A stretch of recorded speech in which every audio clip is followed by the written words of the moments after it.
Future Factory took place at the moment when social fights are ongoing in a range of European countries, with different intensity, but with a feeling that we all ended up in a massive crisis. And the signs of discontent are to be found everywhere in Rome, like here, where the authors of a street graffiti declared to construct an alternative and spent the 1st May in fighting. Fighting for the scarce available resources. Most of the conflicts in Africa realize that they are resource-based. So in as much as we have got resources, while those resources are supposed to help us mitigate and adapt to the climate crisis, they are actually contributing to a lot of conflict in the continent. So no one is safe until we start addressing these challenges and until we start coming up with really practical solutions. We want green and public services, another slogan of the day, taken up during the event and in the social fights in the respective countries of the participants. These 3 days were full of workshop, artistic activities, but also very serious debates on migration, human rights violation that happens in Europe as well. There was also a big question asked: how to make young people and other people, how to suggest them voting for progressive left-wing ideas. For everybody in the halls was sure that it is the left program that would save Europe from decay and give people hope.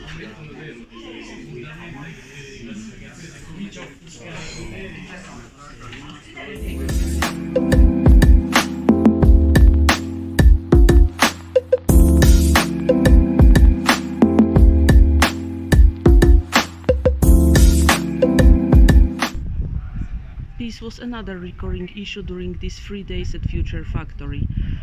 Scared by what is happening in Ukraine and bearing in mind another examples of wars fought in Europe, participants asked each other, is it possible for civil societies to fight for peace by peaceful means? Is it possible for the citizens to demand from the military people to stop warfare? Examples from the Basque Country and the Balkans were also discussed.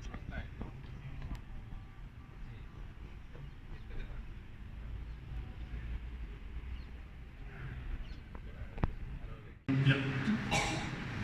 When we're talking about externalization of borders, in particular to North Africa, we see a systematic and militarized fortification of Europe.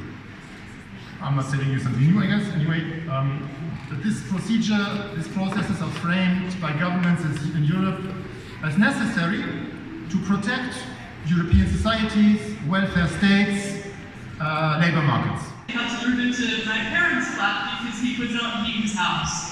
Like, this is not peace, this is privatization, and we're ruthless kind. And also, like, I mean, we're building internationalism here and it's great, but I hardly ever see someone from Serbia or Kosovo or Albania in these events.